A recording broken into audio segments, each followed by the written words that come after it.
The stars looked different from the observation deck of the Aurora Dawn. Captain Minho Park stood with his hands behind his back, watching the massive space station grow larger on the view screen. Harmony Station was bigger than anything humans had ever built. It looked like a silver flower floating in space, with 12 petals spreading out in perfect circles. Each petal was home to different alien species. This was the heart of the Galactic Council. Minho had been a soldier for 20 years before becoming a diplomat. He knew how to stay calm when things got difficult. Today, he needed that skill more than ever. Earth was about to meet 847 different alien species. They were about to ask for permission to join the most powerful organization in the known universe. Dr. Yuna Kim walked up beside him. She carried a data tablet covered in strange symbols. Yuna was the best language expert Earth had ever produced. She could speak 17 human languages and had learned 3 alien ones in the past 6 months. Her dark eyes were bright with excitement. "The translation software is working perfectly," she said. "We should be able to understand everyone at the meeting." Minho nodded but said nothing. He had read the reports. The Galactic Council had been watching Earth for decades. They knew humans had nuclear weapons. They knew about the wars. They knew everything. But they had waited until now to make contact. Why? The Aurora Dawn docked at Petal 7. The doors opened with a soft hiss. Minho led his team down the ramp. The air smelled like flowers and metal. Music played somewhere far away, but it sounded like nothing he had ever heard. 3 aliens waited for them in the docking bay. The first alien looked like a tall insect made of blue crystal. Second was covered in fur and had 6 eyes. The third floated in a tank of purple liquid. All 3 wore devices on their bodies that glowed with soft light. Translation devices, Minho guessed. "Welcome to Harmony Station," the crystal alien said. "Ah." Its voice came out smooth and clear from the translator. "I am Speaker Thel. We have waited a long time to meet your kind." Minho bowed slightly. He had practiced this greeting 100 times. Yuna had told him that most alien species understood bowing as a sign of respect. "Thank you for inviting us," Minho said. "Earth is honored to be here."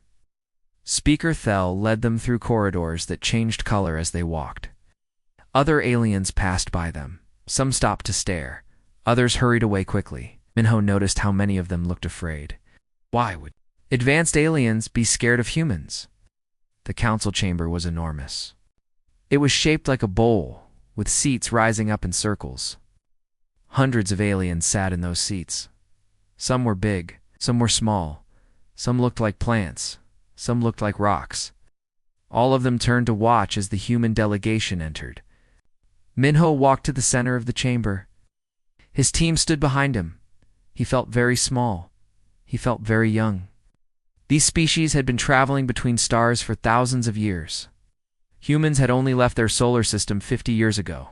An alien that looked like a tree made of gold spoke first. Its voice was deep and slow. "We have reviewed your petition," it said. "Earth wishes to join the Galactic Council. Before we can consider this request, we must ask you questions. You must answer truthfully." "We'll answer any question," Minho said. The questions started simple. How many planets did humans control? What was their population? What kind of government did they have? Minho answered each question carefully. Beside him, Yuna typed notes on her tablet. Then something strange happened.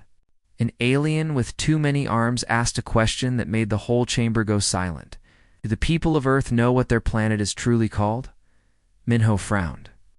"What kind of question was that?" "Our planet is called Earth," he said. "It has always been called Earth." Whispers spread through the chamber.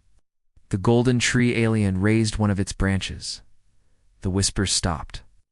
"Let us continue," it said. But Yuna was not listening anymore. She was staring at her tablet with wide eyes. Her hands were shaking. "Captain," she whispered, "something is wrong with the translations." Minho glanced at her. The meeting was still going on, could not stop now. "What do you mean?" he whispered back. "Every species here has a different name for Earth," Yuna said quietly. "But the translator is changing all of them to the same word." I ran a deeper scan. "Captain, in the old galactic language, they are not saying Earth, they are saying something else. The meeting ended an hour later. Council said they would review Earth's petition and give an answer in 3 days. Minho bowed again. He thanked them for their time, but his mind was racing. Back on the Aurora Dawn, Minho gathered his senior staff. Admiral Jiho Lee joined them by video link from Earth. Jiho was old and tough. He had fought in every major conflict of the past 30 years. He did not trust aliens. "What did you find?" Jiho asked. Yuna put her tablet on the table. A hologram appeared above it. Alien words floated in the air, glowing softly. "These are the actual words the Council species use for Earth," she said. "The translation matrix was hiding them. I had to bypass 3 security protocols to see this." A young analyst named Sora Choi leaned forward. She was fresh out of training, but she was brilliant with computers. "Can you translate them?" Sora asked. Yuna nodded slowly. Her face was pale. "The most common translation is the Forbidden World," she said. "But some species call it the planet of the precursors. Others call it the place where gods sleep." Silence filled the room. Minho felt cold. "That makes no sense," Jiho said. "We are not gods. We're barely a spacefaring species." "I know," Yuna said. "But there is more. I found references to Earth in the Council database. These references go back 50,000 years. 50,000 years. Humans had only started farming 12,000 years ago. Sora started typing on her own computer. Her fingers moved fast. "I am going to dig deeper," she said. "If they have been watching us for that long, there must be records. There must be a reason." Minho stood up. He walked to the window and looked out at Harmony Station. It was beautiful and peaceful. But now he saw it differently. Every species on that station knew something about Earth. Something they were hiding. "Find out what they know," Minho said quietly. "Find out why they are afraid of us." Because that was what he had seen in the Council chamber. Not curiosity, not interest. Fear. The most powerful civilization in the galaxy was afraid of humanity. And Minho needed to know why. 3 days passed with no answer from the Council. Minho spent those days waiting and watching. The aliens on Harmony Station acted strange around humans now. They moved to the other side of corridors. They stopped talking when humans walked by. Some of them stared with fear in their eyes. Others looked at humans like they were looking at ghosts. Sora worked day and night trying to access the Council databases. She was good with computers, but the alien security systems were better. Every door she opened led to another locked door. Every file she found was encrypted with codes she could not break. On Earth, Admiral Jiho Lee made a decision. He sent a message to Harmony Station using the secret military channels. The message had one word: approved. That was the signal for their covert operative to begin his mission. Hyun Kung had been on Harmony Station for 2 weeks already. He was not part of the official delegation. As far as the Council knew, he was a simple maintenance worker from one of the human ships. He wore a gray uniform and carried cleaning equipment. Nobody paid attention to maintenance workers, but Hyun was not a maintenance worker. He was one of Earth's best intelligence agents. He had spent 5 years learning how to blend in, how to become invisible. He knew 14 ways to pick locks and 30 ways to bypass security systems. Tonight he would need all of those skills. The Vault of Remembrance was located in the oldest part of Harmony Station. It was built into an asteroid that predated the station itself. Ancient machines guarded the entrance. Hyun watched those machines for hours, learning their patterns. At exactly midnight station time, he made his move. His holographic disguise made him look like a 6-armed alien from the Maintenance Guild. The technology was new and expensive. Earth had spent billions developing it. Hyun walked past the first checkpoint without trouble. The guards did not even look at him. The second checkpoint was harder. A scanning device tried to read his biology. Hyun held his breath and triggered the scrambler device hidden in his belt. The scanner got confused and showed gibberish data. The machine beeped and let him through. Inside the vault, the air was cold and still. Rows of glowing crystals stretched into darkness. Each crystal contained thousands of years of information. The history of the galaxy was stored here. Wars, discoveries, extinctions, births of civilizations. All of it preserved in light and crystal. Hyun moved between the rows. searching for anything about Earth. His scanner picked up references quickly. Too quickly. There were hundreds of entries. Thousands. How could a planet that had only joined Galactic Society last week have so many records? He touched one of the crystals. Images flooded his mind. He saw Earth from space, but it looked different. The continents were in wrong positions. The ice caps were bigger. Text appeared in his vision, translated by his implant. Cycle 7. Year 47,823. The architects have gone silent again. All monitoring stations report the same pattern as previous cycles. First, rapid technological advancement. Then mastery of physical laws. Then transcendence. The planet remains lifeless for approximately 3,000 years. Before new primitive life develops from the genetic seed, Ian pulled his hand back. His heart was beating fast. What did that mean? He touched another crystal. Cycle 3 year. 12,094. The architects saved 17 species from the Great Devourer invasion. Their weapons bend reality itself. They do not die. They do not age. They are not gods, but they might as well be. Warning. Do not approach the architect homeworld. Do not interfere with their development. They must be allowed to follow their pattern. Another crystal. Another cycle. Cycle 5. The architects have built structures that exist in multiple dimensions. They can travel through time. They have begun to lose interest in physical reality. Council analysis predicts they will transcend within 200 years. All species are advised to avoid contact. Hune felt sick. These records were talking about Earth, about humans. But they were talking about it like it had happened before. Multiple times. Like humanity was not new but ancient. Like they were trapped in some kind of loop. He found a crystal-marked current. Cycle. Cycle 8. His hand shook as he touched it.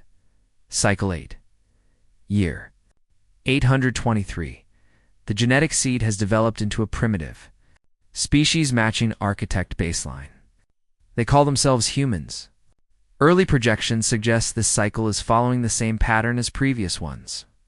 Expected timeline to transcendence. 8 to 12,000 years. Council has voted to maintain observation protocol. No contact until they achieve faster-than-light travel. The crystal updated. New entries appeared from more recent dates. Cycle. 8 year 2347. The humans have achieved FTL travel ahead of projections. They have made contact with the Council. Emergency meeting called. Preservation faction argues for immediate intervention. Integration faction argues for peaceful observation. Vote pending. Hin downloaded everything he could. His implant stored terabytes of information.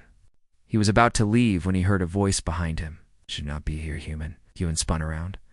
His holographic disguise flickered and died. Standing in the shadows was something old. Something ancient. It looked like it was made of stone and starlight.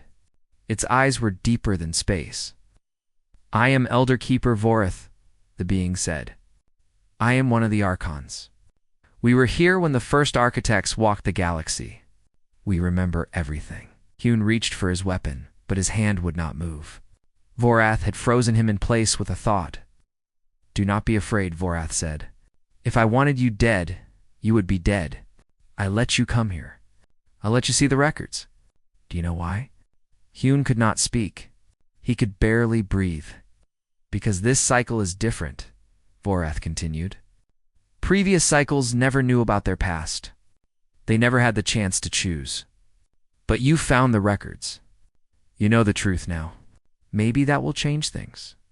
Maybe this time, you will not leave us. The pressure released. Hune gasped and fell to his knees. Go, Vorath said. Tell your people what you learned. Tell them they are the 8th cycle of the architects. Tell them the galaxy has waited 50,000 years in fear of their awakening. Why do you fear us? Heyun asked. Vorath was quiet for a long moment. Because every cycle you save us, Vorath said. You protect us from threats we cannot fight. You give us hope, and then you leave. You transcend to places we cannot follow. You abandon us to face the universe alone. We fear you because we need you, and we know you will leave us again. Ewan made it back to the Aurora Dawn 3 hours later. He went straight to Captain Minho's quarters. Minho called an emergency meeting. The senior staff gathered quickly. Ewan told them everything. He showed them the records he had downloaded. He told them about the cycles, about the architects, about how humanity had risen and transcended 7 times before. When he finished, nobody spoke for a long time. Dr. Unikim had tears running down her face. Sora Choi looked like she might be sick. Admiral Ji-Ho Lee, watching from Earth via video link, had his eyes closed. We need to tell people, Minho said finally. This information cannot stay secret. Tell them what? Ji-Ho asked. That we are gods? That we have done this before? That we are going to abandon physical reality and leave the galaxy behind? We tell them the truth, Yuna said quietly. We tell them who we are, and then we decide who we want to be. The message reached Earth 6 hours later. Within a day, every human in the solar system knew the truth. They were not just another species. They were the 8th incarnation of the most powerful beings the galaxy had ever known, and their awakening had already begun. Earth changed overnight. The news spread like fire through every city, every colony, every space station. Humanity was not just another species struggling to find its place among the stars. They were gods who had forgotten they were gods. They were the architects reborn. Some people celebrated. They danced in the streets and called it destiny. Others were afraid. Religious leaders did not know what to say. How do you pray when you learn that you are what people pray to? Philosophers argued through the night. Scientists locked themselves in laboratories, desperate to understand. Dr. Dabin Song was one of those scientists. She worked in a genetics lab in Seoul. She had spent her whole career studying human DNA. She knew every gene, every sequence, every mutation. But now she was looking at her own genetic code in a completely new way. 3 days after the revelation, Dabin made a discovery that changed everything. She was running scans on her own DNA when she found something impossible. There were sequences that should not be there. Entire sections of genetic code that did not match any known evolutionary path. These sequences were too perfect to be natural. They were designed, built, engineered with a precision that made modern science look primitive. And they were dormant, like seeds waiting for spring. Dabin called her team. They ran the same tests on hundreds of volunteers. Every single human had the same dormant sequences. Every person on Earth carried this hidden code in their cells. What activates them? Her assistant asked. Dabin ran simulations for 2 weeks straight. She barely slept. She barely ate. The answer came to her at 3 in the morning while she was half asleep at her computer. The trigger was environmental. When humanity reached certain levels of technology, population, and space colonization, the dormant DNA would wake up. It was like a timer built into their genes. A timer that had been counting down for 50,000 years. Dabin checked the numbers 3 times, then 4 times, then 10 times. The answer was the same every time. Humanity had crossed the threshold. 3 years ago, the activation had already started. They just had not noticed it yet. The information leaked within hours. A lab technician told his wife. His wife told her sister. Her sister posted it on the network. By morning, everyone knew. The Galactic Council knew too. Counselor Rachan called an emergency session at Harmony Station. Arachan was from a species that looked like living metal. His people had survived 3 extinction events and 2 galactic wars. They knew how to be practical about survival. Cannot wait any longer, Arachan said to the assembled council. The humans are waking up. In a few years, maybe less, they will have the power to reshape reality. We have seen this before. We know how it ends. What do you propose? Another counselor asked. We eliminate them, Arachan said simply, before they become too powerful to stop. A coordinated strike on all human colonies. It will be quick. It will be merciful. And it will save the galaxy from abandonment. Half the species agreed. Half disagreed. Arguments flew back and forth. Some species had lost people to the last architect's cycle. They remembered the pain of being left behind. Others believed this cycle might be different. The integration faction, led by a wise species called the Mindweavers, proposed a different solution. "Let us offer them a choice," the Mindweaver representative said. "Modify their genetics voluntarily. Remove the architect sequences. They can remain human, remain among us, without the burden of godhood." On Earth, the debate was just as fierce. The world government held emergency sessions. Nari Bey, Earth's new ambassador to the Galactic Council, stood before the General Assembly and delivered the Council's demands. "They want us to erase part of ourselves," Nari said. "They want us to cut out the genes that make us architects. They say it is for our own good, for the galaxy's good, and if we refuse—" Someone asked. Nara was quiet for a moment.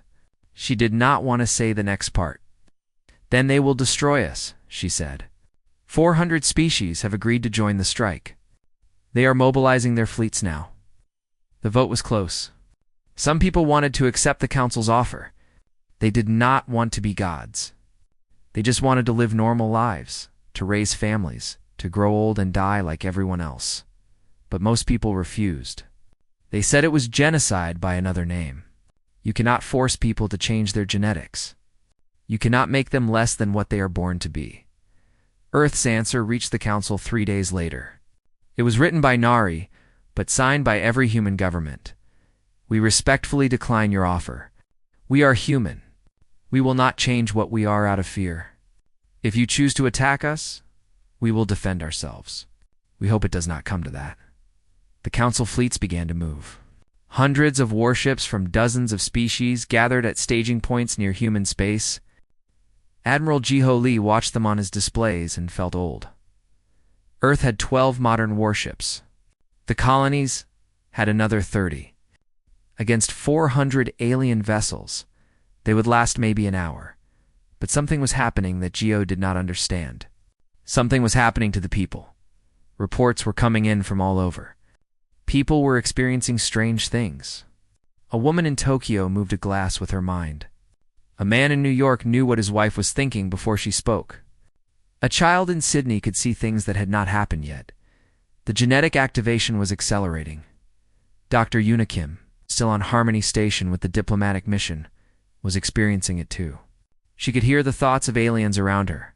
She could feel the emotions of the crew. It was overwhelming and beautiful and terrifying all at once. Back in her lab on Earth, Dabin discovered something else in the ancient genetic code. There were messages, instructions, written in DNA itself, waiting to be read. The messages were from the previous cycles, from humans who had come before, who had faced the same choice. They were warnings. Do not make our mistake. Do not choose ascension. Stay. Protect them. They need you. Dabin read those words over and over. The architects had not wanted to leave.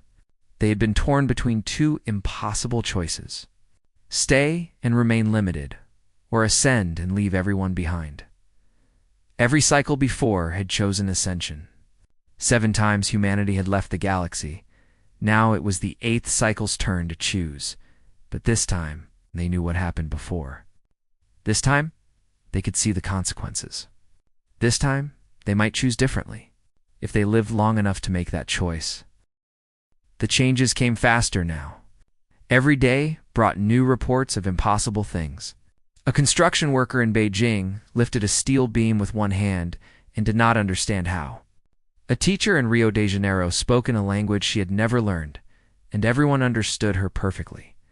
A pilot in Cairo saw the future 30 seconds ahead and avoided a crash that should have killed.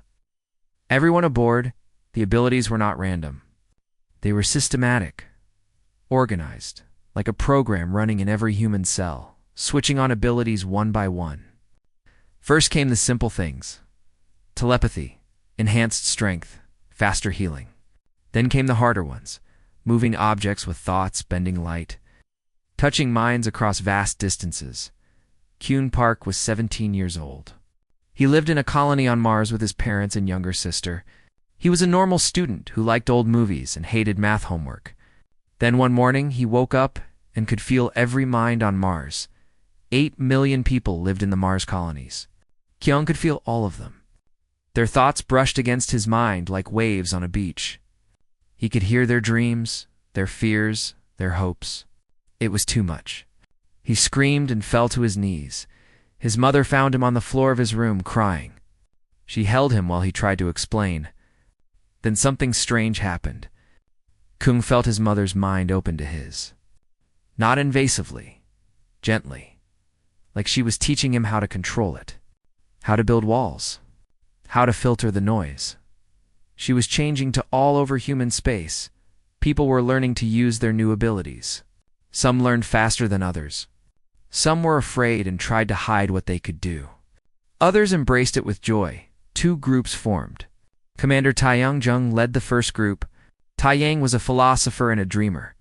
He had studied the old records that Hen Kong had stolen from the vault. He believed humanity's destiny was to ascend. "We are becoming gods," Taeyang said in his broadcasts. "Why would we choose to stay mortal? Why would we limit ourselves to this physical reality when we can exist in higher dimensions? The universe is calling us home. We should answer." Millions agreed with him. They formed the Ascension movement. They meditated together. They practiced their abilities. They prepared for the moment when they would leave physical bodies behind and become beings of pure consciousness. Hannah Shin led the other group. Hannah was a soldier who had fought in the colony wars. She had lost friends. She knew the cost of abandonment. Us. The galaxy needs protectors, Hannah said. 7 times our ancestors left. 7 times they abandoned the species who needed them. We have the power to help people. We have the power to protect life. Why would we throw that away? Her group called themselves the Remnant Coalition. They believed humanity should stay. They should use their powers to defend the galaxy from threats.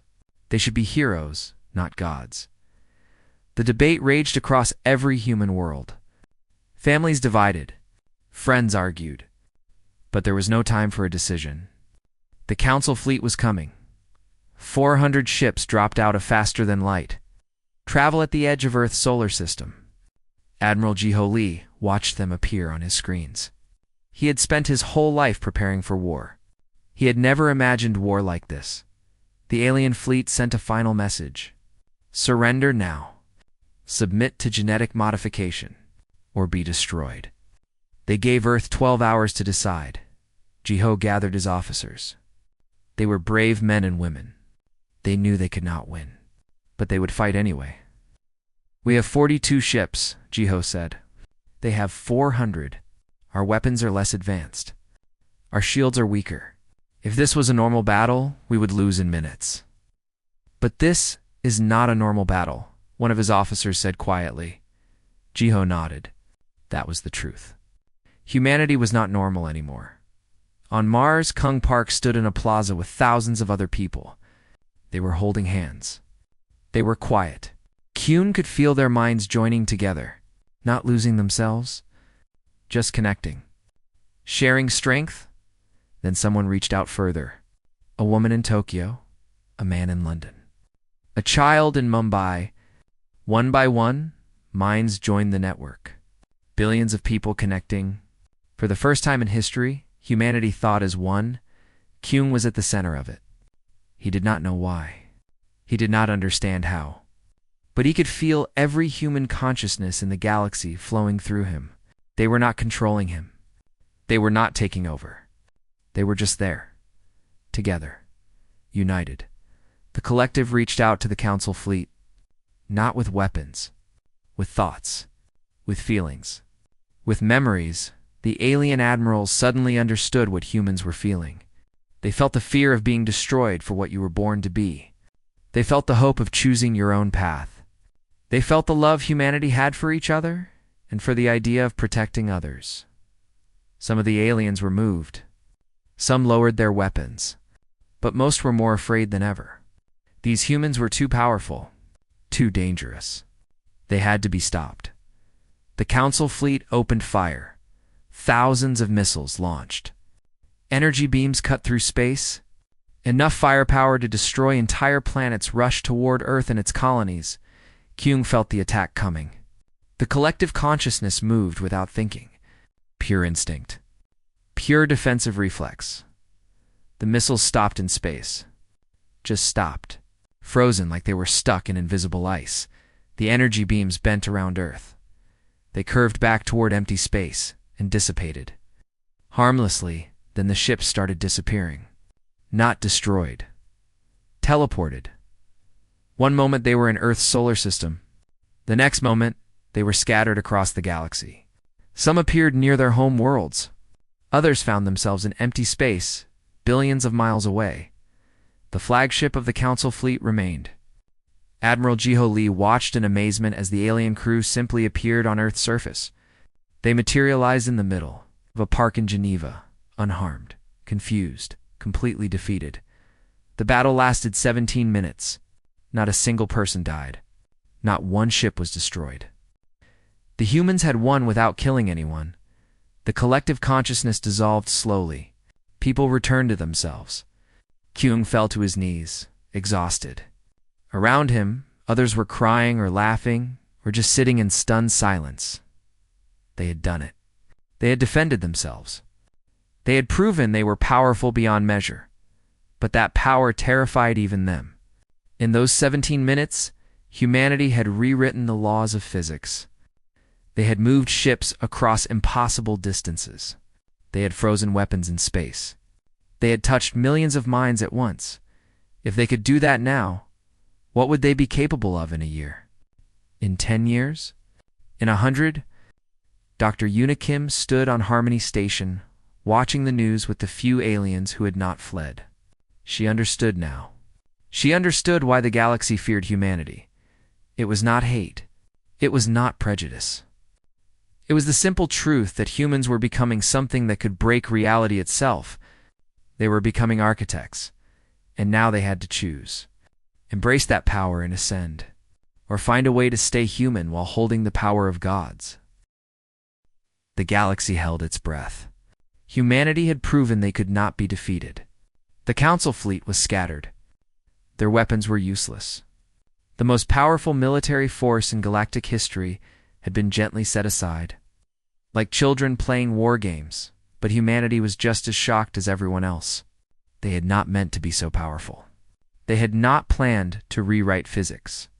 The collective consciousness had acted on pure instinct, and that instinct had changed reality.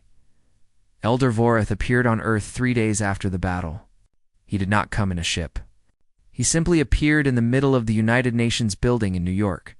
Security guards pointed weapons at him. He waited patiently until someone in charge arrived. Captain Minho Park was called in from Harmony Station. Dr. Yuna Kim joined the meeting by video link. Admiral Jiho Lee sat in his office in Seoul, watching through secure channels. They all wanted to hear what the ancient Archon had to say. Vorath stood in the center of the assembly hall. His stone and starlight body seemed to glow with soft light. When he spoke, everyone could understand him perfectly, as if he was speaking directly into their minds. "I have come to tell you what the vault records do not say," Voreth began. "I have come to tell you why the architects truly left." The room went silent. Minho leaned forward in his seat. 50,000 years ago, the first cycle of architects detected something, Voreth said. Something approaching from the dark space between galaxies. An enemy so terrible, so powerful, that it could consume all reality. Not just matter. Not just energy. Existence itself. He paused. The weight of his words settled over everyone. The architects realized they could not fight this enemy in physical reality. The enemy existed in higher dimensions. So the architects ascended. They left their bodies behind and became beings of pure consciousness. They went to fight a war in dimensions we cannot perceive. Yuna spoke from her screen. Her voice was barely a whisper. "They are still fighting?" Voreth nodded. "For 50,000 years, they have held the line. The enemy has not reached our galaxy because the architects fight them in the spaces between reality. But they needed reinforcements, so they left behind a genetic seed. A way to create new architects. Every cycle, Vorath continued, new humans develop. New architects awaken. In every cycle, they make the same choice. They feel the call of the war. They feel the need to join their ancestors. So they ascend and leave the physical galaxy behind. Admiral Jiho Lee spoke up. 7 cycles. 7 times they left us, as Vorath said. And each time, the galaxy became more vulnerable. Without architect protection, we faced threats we could not handle alone. Pirates, warlords, diseases, natural disasters. We survived, but barely. We learned to fear the next cycle. We learned to fear the moment when you would leave us again. Minho stood up. So what do you want from us?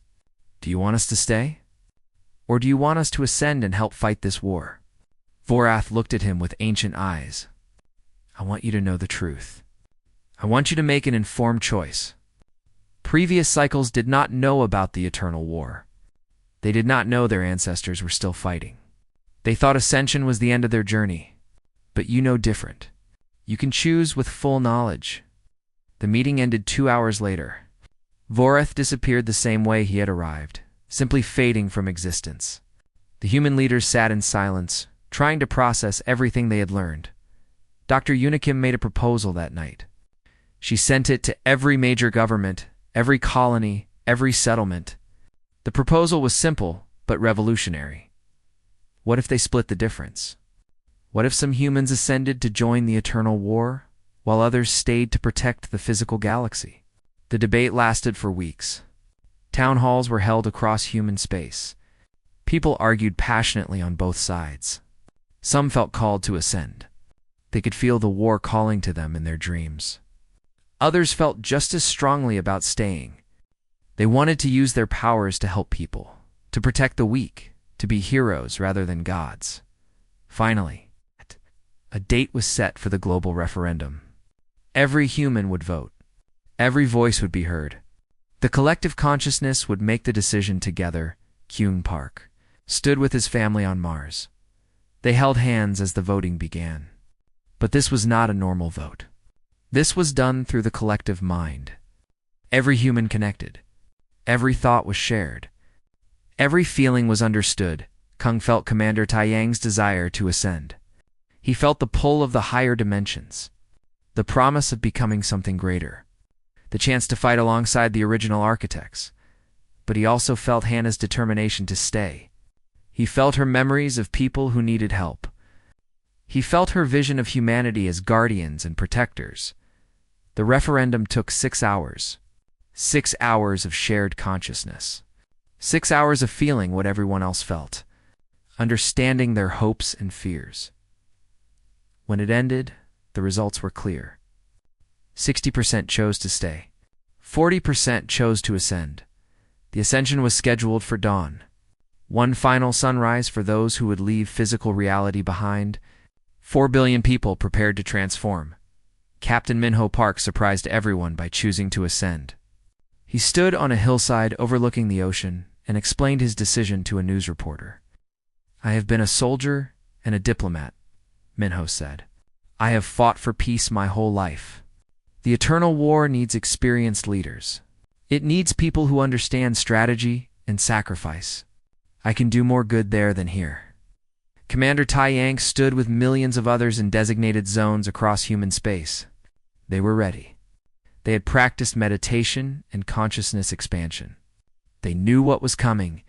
As the sun rose over Earth, the transformation began. 4 billion humans started to glow. Their bodies became light. Their consciousness expanded beyond physical limits. They could feel the higher dimensions opening up. They could sense the eternal war waiting for them in their final moments of physical existence. They sent a message to those who remained. It was not words. It was a feeling, a promise. We will win this war. We will protect you from the darkness between galaxies. And when it is over, we will come home. Then they were gone. 4 billion points of light rose into the sky and disappeared into dimensions. The eye could not see. The 8 billion who remained felt suddenly alone. But they also felt purpose. They had work to do. Within a week, Ambassador Naribe presented the Covenant of Guardians to the Galactic Council. The proposal was simple. Humans would serve as the galaxy's defense against existential threats. In exchange, they would integrate fully into galactic society. They would follow council law. They would not rule. They would protect. The debate in the council lasted for months. Some species were still afraid. Some wanted to reject the offer and try again to eliminate humanity. But most realized the truth. They needed the Guardians. The galaxy was a dangerous place, and having beings of such power on their side was better than having them as enemies. The covenant was signed at Harmony Station. Dr. Unikim became the first human member of the Galactic Council. Admiral Jiholi established the Guardian Corps, recruiting both humans and aliens who wanted to serve. Hannah Shin became the first Guardian commander. She built training facilities across human space. She developed protocols for using their powers responsibly. She made it clear that Guardians were not conquerors. They were protectors. 5 years later, sensors detected a massive fleet entering the galaxy. Unknown ships, unknown technology. An invasion force from another galaxy, testing the defenses of the Milky Way. The Council sent a distress call. The Guardians responded. Kyung Park commanded the lead Guardian ship. He was 22 years old now. He had spent 5 years training, learning to control his powers, learning to work with aliens from 47 different species. The battle was hard. The invaders were strong, but the Guardians were stronger. They fought not with hatred, but with purpose. They protected the innocent. They defended those who could not defend themselves. When the battle ended, the invading fleet retreated. The Council worlds were safe, and for the first time in 50,000 years, the galaxy had protectors who chose to stay. Kung stood on the bridge of his ship and looked out at the stars. He thought about the billions who had ascended. He wondered how their war was going. He hoped they were winning, but he did not regret his choice. He looked at his crew. Humans and aliens working together. Different species united by a common cause. The architects had been gods. Legends, beings of infinite power who lived beyond physical reality. Humanity chose something different. They chose to be mortal. They chose to be flawed. They chose to age and die like everyone else. But they also chose to be heroes. They chose to stand between the darkness and the light. They chose to protect those who needed protection. In the end, that choice made all the difference. The galaxy did not need gods anymore. It needed people willing to fight for something greater than themselves. It needed guardians. And humanity, the 8th cycle of the architects, finally gave them what they needed.